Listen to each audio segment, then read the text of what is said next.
Zorin OS versus Pop OS. Which one should you be using?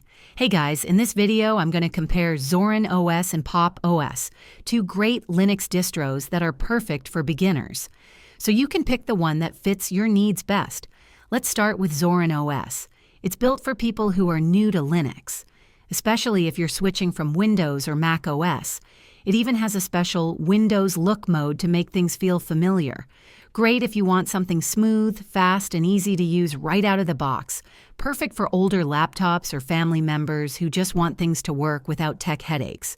Now let's talk about Pop OS. This one is made by System76 and aimed at creators, developers, and makers.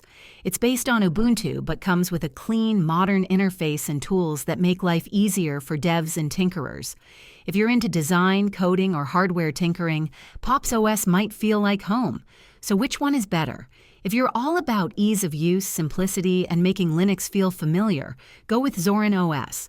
But if you're a creator, developer, or power user who loves modern design and performance, Pop OS could be your move. Both are awesome, just built for different kinds of users. Let me know in the comments which one you use.